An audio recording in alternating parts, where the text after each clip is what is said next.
আমরা বাঙালি, আমাদের চিন্তা ভাবনা যেখান থেকে শুরু হয়, চীন জাপান সেগুলোকে 10 বছর আগে থেকে করে বসেছে। আমরা যেখানে মাছ চাষ করার জন্য ভিন্ন ভিন্ন ধরনের এক্সপেরিমেন্ট করে থাকি এবং নানান ধরনের খাবার মাছের জন্য তৈরি করে থাকি, চীন সেখানে মাছের আঁশ থেকে কি কি তৈরি হয় সেগুলো 10 বছর আগে থেকে ভেবে রেখেছে। হ্যাঁ বন্ধুরা, আপনাদেরকে বললে বিশ্বাস করবেন না, চীন জাপান এই সমস্ত দেশগুলোতে মাছের আঁশ থেকে এমন এমন জিনিস তৈরি করা হয় যেগুলো আমরা কখনো স্বপ্নেও ভাবিনি। একবার ভেবে দেখুন তো, মাছের আঁশ থেকে কি মোবাইলের স্ক্রিন গার্ড, যেটাকে আমরা গ্লাস বলি, সেটা কি তৈরি করা হয়? কিন্তু চীন এই আঁশ দিয়েই তৈরি করছে। তাছাড়া বর্তমান যুগের যে দামি দামি স্মার্টফোনগুলোর লেন্সগুলো হয়, সেগুলো এই মাছের আঁশ দিয়ে তৈরি করা হচ্ছে। এমনটা কি কখনো ভেবেছিলেন? কিন্তু চীন তৈরি করছে। আপনারা কি জানেন, ভারত এবং বাংলাদেশের যত মাছের ব্যবসায়িকগুলো আছে, মাছ বিক্রি করে যত টাকা না হয় তার থেকে বেশি মাছের আঁশ বিক্রি করে ইনকাম করে। আপনি কি কখনো ভেবেছিলেন মাছের আঁশও একদিন সোনা হীরার মতো দামি হয়ে যাবে? আজকের ভিডিওতে মাছ বিক্রি করা থেকে শুরু করে ফ্যাক্টরির সমস্ত প্রসেস পর্যন্ত, এমনকি তা থেকে কি কি তৈরি করা হয়, সমস্ত গোপন তথ্য আজ আপনাদের সামনে তুলে ধরব। আজকের ভিডিও অনেক ইন্টারেস্টিং হতে চলেছে, তো ভিডিওটি মনোযোগ দিয়ে শেষ পর্যন্ত দেখতে থাকুন। ভিডিও শুরু করার আগে আপনাদেরকে কিছু গুরুত্বপূর্ণ জিনিস জানিয়ে রাখি। মাছের আঁশ থেকে কি কি তৈরি করা যায় সেই চিন্তা প্রথম আসে 2001 সালে ইউএস এর একজন মহিলা স্টুডেন্টের মাথায়। সে সমুদ্র থেকে মাছ নিয়ে এসে সে মাছের ওপর এক্সপেরিমেন্ট করতে শুরু করে। আর সে মহিলা রিসার্চ করার পর দেখতে পায় এই মাছের আঁশের মধ্যে 4 রকমের মেটারিয়াল বা ধাতু রয়েছে।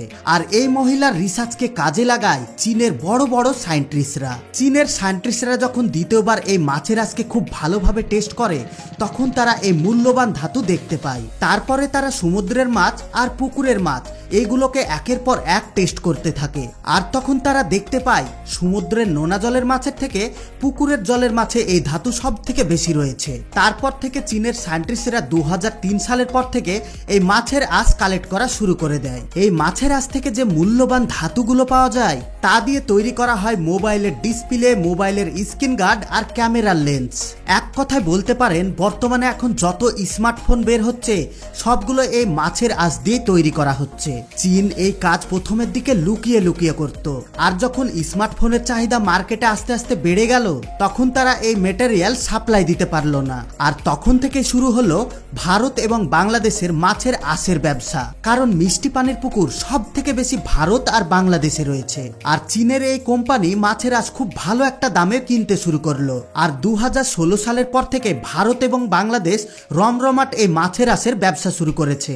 আপনি যখন মাছ বাজারে কোনো মাছ কিনতে যাবেন, তখন আপনি দেখবেন মাছের সমস্ত ব্যবসায়িকগুলো এই মাছের আঁশগুলোকে এক জায়গায় গুছিয়ে সাইজ করে রেখে দেয়। ওগুলো কিন্তু তারা ফেলে দেয় না, কারণ এই সমস্ত বড় মাছের আঁশগুলো ভালো একটা দামে বিক্রি করা হয়। সর্বপ্রথমে লোকাল মার্কেট থেকে বড় বড় ব্যবসায়িকগুলো এই মাছের আঁশ কিনে নিয়ে যায়। তারপর তারা ওগুলোকে গোডাউনে স্টক করে। তারপর এই আঁশগুলোকে রোদ্রে ভালোভাবে শুকিয়ে বিদেশে এক্সপোর্ট করে দেয়। যেখানে এই সমস্ত মাছের আঁশ এক্সপোর্ট করা হয় সেই দেশটার নাম হচ্ছে চীন। চীনে মাছের আঁশ থেকে এই ধাতু বের করার জন্য বড় একটা ফ্যাক্টরি রয়েছে। কিন্তু আপনারা বিশ্বাস করেন, এই ফ্যাক্টরিতে ভিডিও করার কোনো রকম পারমিশনই নেই। কিন্তু তার সত্ত্বেও যতটুকু আমি পারবো আপনাদেরকে দেখানোর চেষ্টা করব। যেহেতু এই ভিডিওগুলো মোবাইল থেকে লুকিয়ে লুকিয়ে ধারণ করা, এজন্য ভিডিওর কোয়ালিটি অতটা ভালো হবে না। সর্বপ্রথমে আঁশগুলোকে একটা জায়গায় গ্রাইন্ড করে পাউডার করা হয়। তারপর ওই পাউডার থেকে একটা ম্যাগনেটিক মেশিনের সাহায্যে সমস্ত ধাতুগুলোকে আলাদাভাবে কালেক্ট করে নেওয়া হয়। আর এটা হচ্ছে তাদের গোপন পদ্ধতি। এই মাছের আঁশের গুঁড়ো থেকে যে 4 রকমের ধাতু পাওয়া যায়, তার মধ্যে যে একটা ধাতু, তা থেকে প্লাস্টিকের মতো রাবার টাইপের একটা জিনিস পাওয়া যায়, যা ব্যবহার করা হয় অ্যামোলেড বা পিওলেড ডিসপ্লে তৈরি করার জন্য। আর 2 নম্বর যে জিনিসটা পাওয়া যায় সেটা হচ্ছে স্টিল কালারিং পাউডার। এটা দামি দামি যেমন ল্যাম্বরগিনি, বুকাটি এইসব গাড়িকে কালার করার জন্য ব্যবহার করা হয়। এই দামি দামি যেমন ল্যাম্বরগিনি, বুকাটি এই সমস্ত গাড়িগুলোকে কালার করার জন্য রঙের সঙ্গে ওই মেটারিয়াল মিশে কালার করা হয়। আর 3 নম্বরে যে জিনিসটা পাওয়া যায় সেটা কিন্তু সোনা হীরার থেকেও মূল্যবান। সেটা হচ্ছে তা থেকে পাওয়া এক ধরনের পাথরের আকৃতির কাঁচ, যা দিয়ে তৈরি করা হয় মোবাইলের ক্যামেরার দামি দামি লেন্স। স্মার্টফোনের যত দামি দামি ক্যামেরা লেন্সগুলো আছে তা এই ধাতু দিয়ে তৈরি করা হয়। চলুন এবার দেখে আসি এই ধাতু দিয়ে কিভাবে মোবাইলের স্ক্রিন গার্ড তৈরি করা হয়। মোবাইলের স্ক্রিন গার্ড তৈরি করার জন্য গরম এই কাচের সঙ্গে মাছের আঁশ থেকে পাওয়া এই কম্পাউন্ড মেশানো হয়, যার কারণে মোবাইলের স্ক্রিন গার্ডের উপরে অতিরিক্ত আঘাতের ফলেও কোনো রকম একটুও দাগ হয় না। এগুলো কিন্তু কম দামের স্ক্রিন গার্ডগুলো না, আপনারা ভালো করে খেয়াল করে দেখবেন। দামি দামি ফোনগুলোতে ডিসপ্লেতে আলাদা রকমের প্রোটেকশন দেওয়া থাকে, আর সেটাই হচ্ছে এই পদ্ধতি। গরিলা গ্লাস ভিক্টস এরকম আরো নানান ধরনের প্রোটেকশন আছে। এবার চলুন দেখে আসি অ্যামোলেড বা পিওলেড ডিসপ্লে কিভাবে তৈরি করা হয়। এই দুই ধরনের ডিসপ্লে তৈরি করার জন্য কোনো রকম কাজ ব্যবহার করা হয় না। এটা তৈরি করার জন্য রীতিরকম মাছের আঁশ থেকে পাওয়া এই কম্পাউন্ড ব্যবহার করা হয়, কারণ এটা যতটা নরম ততটাই শক্তিশালী, যার কারণে পিওলেড আর অ্যামোলেড ডিসপ্লে তৈরি করার জন্য এই ধাতুকেই ব্যবহার করা হয়। বর্তমানে এখন যত রকমের স্মার্টফোন মার্কেটে লঞ্চ করছে, প্রত্যেকটা ফোনের মধ্যে 24 মেগাপিক্সেল, 48 মেগাপিক্সেল, 102 মেগাপিক্সেল, এমনকি 200 মেগাপিক্সেল পর্যন্ত ক্যামেরা পাওয়া যাচ্ছে। আর এগুলো সম্ভব হচ্ছে একমাত্র এই মাছের আঁশ থেকে পাওয়া কম্পাউন্ডের কারণে। আর সেটা কেন বললাম, চলুন এক ঝলকে দেখে আসি।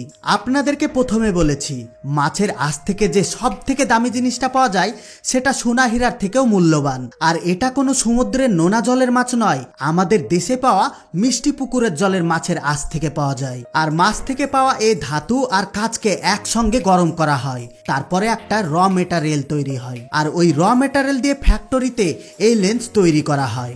মাছের আঁশ থেকে পাওয়া এই ধাতু ব্যবহার করার ফলে এই ছোট ছোট লেন্সের মধ্যে বড় বড় ডিএসএলআর এর মতো কাজ করে থাকে। এবার হয়তো আপনারা নিশ্চয় বুঝতে পেরেছেন এত ছোট ছোট স্মার্টফোনের মধ্যে কিভাবে 100-200 মেগাপিক্সেলের ক্যামেরা দিয়ে দিচ্ছে।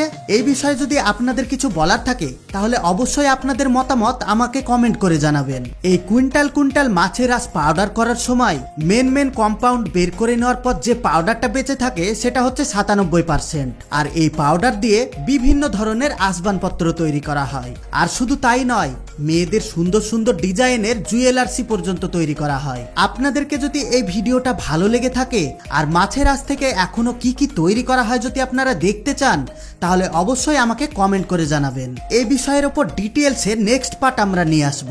এবার হয়তো অনেকেরই মনে প্রশ্ন এসেছে বা অনেকে জানার চেষ্টা করবে এই মাছের আঁশ কোথায় বিক্রি করব। দেখুন, মাছ ব্যবসায়ীদের কাছে আমি অনেক জানার চেষ্টা করেছি, কিন্তু তারা কেউ বলতেই চায়নি। আপনারা নিজে থেকে আপনাদের লোকাল মার্কেটগুলোতে এগুলো খোঁজ নিয়ে নেবেন, আর না হলে কমেন্ট বক্সে কমেন্ট করবেন, কেউ না কেউ আপনাদেরকে অবশ্যই অ্যাড্রেসটা দিয়ে দিবে। আর বন্ধুরা, সব লাস্টে জরুরি কথা, আমরা যেন এর থেকে আরো সুন্দর সুন্দর ভিডিও বানাতে পারি, এজন্য ভিডিওতে লাইক দিয়ে ভিডিওটি বন্ধুদের সঙ্গে শেয়ার করুন।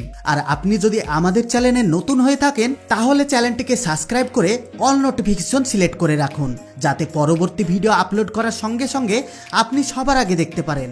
আর আপনি যদি ভিডিওটি ফেসবুক থেকে দেখে থাকেন তাহলে ফেসবুকের পেজটিকে ফলো করে রাখুন।